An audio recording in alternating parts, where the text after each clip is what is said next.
Muito boa tarde para quem está do outro lado do Atlântico, muito bom dia para quem está deste lado.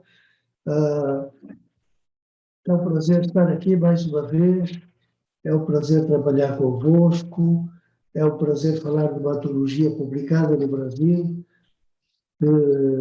cujas relações com Angola eu me tenho dedicado a estudar, sobretudo no período histórico da nossa formação, mas que continuam até hoje.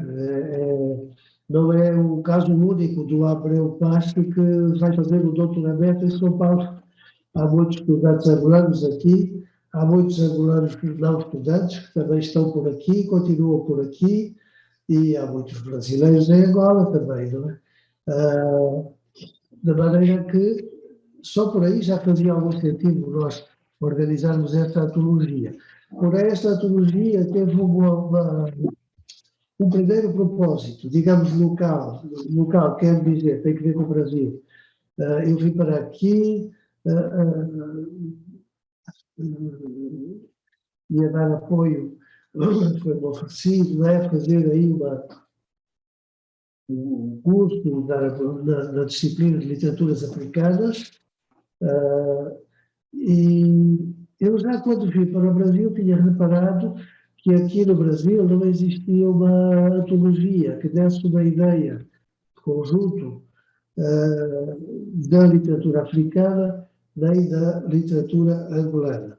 Até já tinha há muitos anos falado sobre isso com a Tânia Macedo, chegámos a pensar em fazer uma antologia os dois, depois ainda falei também com a Abreu Pacho para a parte relativa à contemporaneidade. Bom, tudo isso se escumou porque cada um tem a sua vida e as coisas não se concretizaram. Por outro lado, eu tinha um desafio feito uma vez pelo Adir Vieira, que era o de organizar uma espécie de roteiro da literatura angolana atualizado, portanto, a partir daquele trabalho inicial do Carlos Hervedosa, atualizar,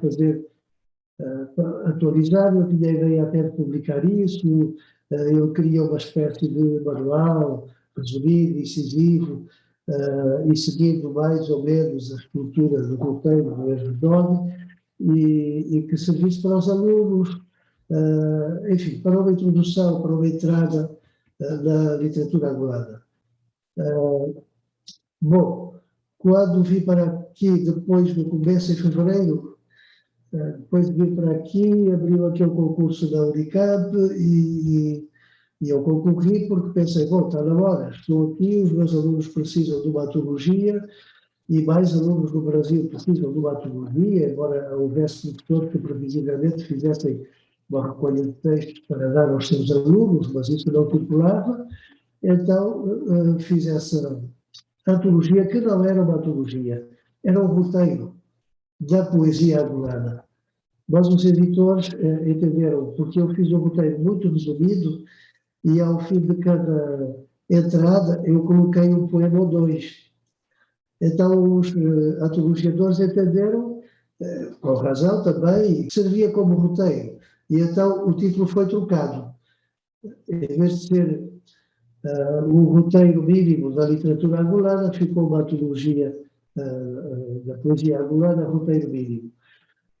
Esse foi o primeiro objetivo, portanto, claramente pedagógico. Mas, claro, eu não cheguei virgem ao Brasil, eu sabia que tínhamos esta dificuldade, por exemplo, em Angola, encontrar, quando eu lá dava aulas, encontrar uma antologia que fosse resumida, de fácil leitura, que não ficasse a um preço muito elevado e que desse uma visão ordenada, sistematizada, do percurso histórico da formação de uma poesia em Angola e de uma comunidade literária em Angola. Nem sempre ela funcionou como um sistema, mas enquanto comunidade literária ela existia desde muito cedo. E também, por outro lado, eu sabia que tanto em Angola quanto em Portugal, onde podíamos ir encontrando algumas antologias, no caso de Portugal e no caso de Angola também, por exemplo, as editadas pela União de Escritores, depois aquela editada pelo Cacé e pela Guilherme Guerra Marques,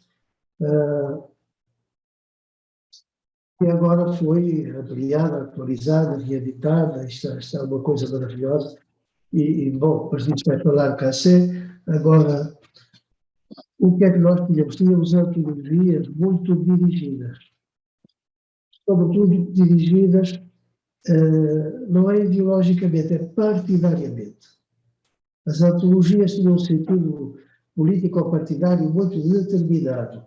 E então a gente ia ler as antologias e escrevia, por exemplo, sobre os autores, estava sempre subjugado à inserção do autor no processo político-partidário angolano, etc., etc., quando não, o defeito que ainda não foi superado por alguns setores da sociedade, quando não, a colocação de um poeta, do autor, era também condicionada pela sua definição, entre aspas, racial. Só pode ser entre aspas. E, portanto, escrevia-se fulano de tal mestiço, fulano de tal negro, fulano de tal branco, estas coisas assim. Depois vinha o currículo político-partidário. Foi isto, foi aquilo, lutou não sei onde, foi embaixador, pá. Bom, e aí agora havia muito isto. A gente tem no trabalho um aluno e ele traz o currículo do poeta. Vai buscar na internet o currículo, se o poeta é político e tem currículo na internet, ele faz o currículo político do poeta. Porque foi educado assim. O texto servia como pretexto para falar do currículo político daquela pessoa, que por sua vez servia outros objetivos. E o que é que havia a dizer politicamente da maioria desses poemas? Claro que eles tinham uma visão crítica do colonialismo, que se inseriam numa luta pela independência. Agora, vejam bem, íamos reduzir todos os nossos poemas a esta leitura. Mas o que é aquilo enquanto poesia? O que é aquilo esteticamente? Aqueles poemas são mera repetição de um chavão ideológico, ou a maneira como são feitos vai sendo alterada, atualizada, vai se tornando mais subtil, mais complexa, mais diversificada, não é? Então, eu tinha esta preocupação de dar aos alunos uma antologia que não fosse apenas tudo aquilo que eu já disse, mas que desse também uma visão perspectiva, como direi, diacrónica, da sucessão de soluções e de inquietações estéticas a que os poetas iam respondendo a cada momento. Portanto, organizar não apenas a diacronia, mas também mostrar como nessa diacronia se organizavam e se representavam diversas poéticas devidamente personalizadas. Este era o meu outro objetivo. E este já não era apenas circunscrito ao Brasil, mas também a Angola e a Portugal. É claro que o sentido que fazem as antologias varia de semiosfera para semiosfera, varia da colocação da antologia nas diversas semiosferas.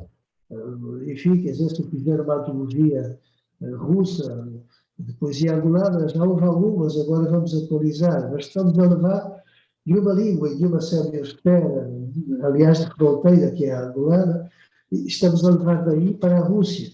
Então vamos introduzir uma informação radicalmente nova num sistema diferente. Então a antologia tem outro sentido. Quando ela está a funcionar naquela semiosfera que podemos, julgo eu, chamar, seguindo uma sugestão da David Mestre, que foi publicada, uma coisa lusógrafa, não é? O mundo do que se escreve em língua portuguesa. Aí ela tem uma outra função.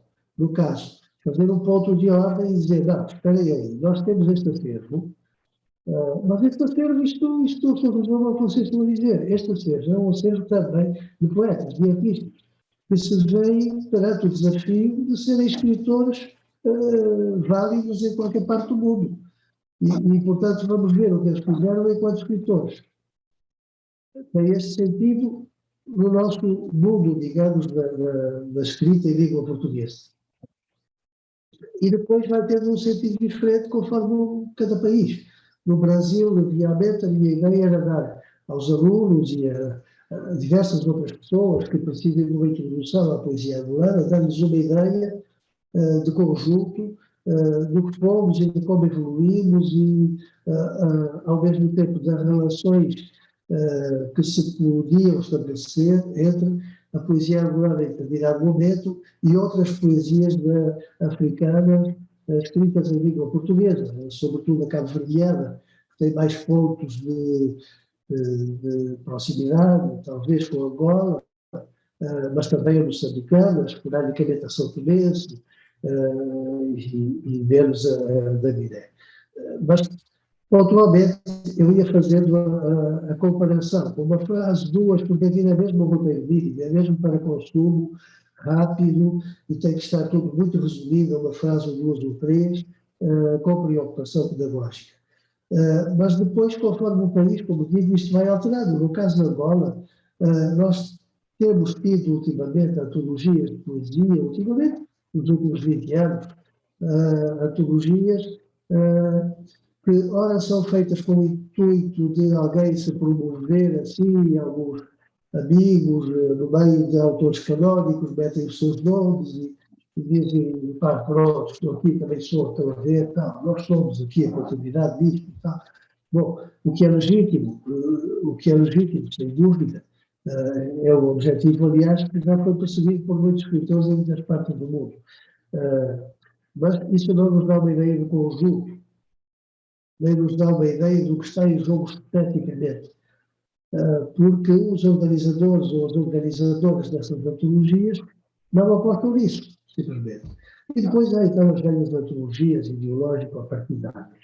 Então, em Angola, isto tem um outro sentido, que é também um desafio para que as pessoas pensem na poesia angolana como poesia. O mesmo estendendo-se a Portugal, que em Portugal, onde o estudo da literatura africana, felizmente, se diversificou bastante, mas recordo-me de todos os problemas que tive, das dificuldades todas que tive, desde o tempo em que estudava na licenciatura, na graduação, porque não fazia uma análise, não fazia análises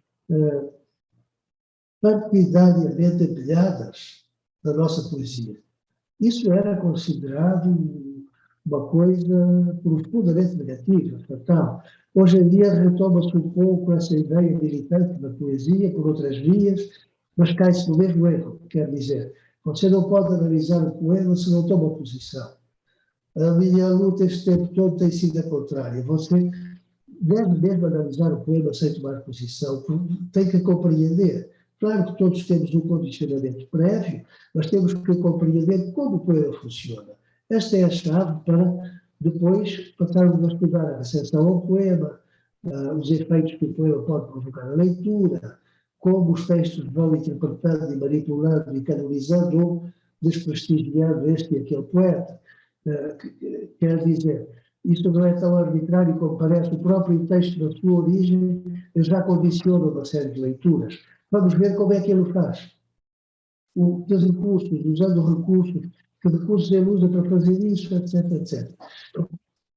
Portanto, tinha também este sentido, e este é um sentido que me parece para o século XXI, porque nós entramos no século XXI por essa via de mão dupla que vem do fim do século XX e se calhar já do fim do século XIX, onde tínhamos aquela disputa acirrada entre a função social da literatura, tínhamos o realismo, o naturalismo, etc. E por outro lado, o parnasianismo, o simbolismo, não é? Portanto, continuamos com essa via de mão dupla. Temos, por um lado, uma leitura obrigatoriamente militante, por outro lado, uma leitura que procura compreender como o texto funciona. Eu puxo para este lado porque acho que é o que está a faltar e é essencial.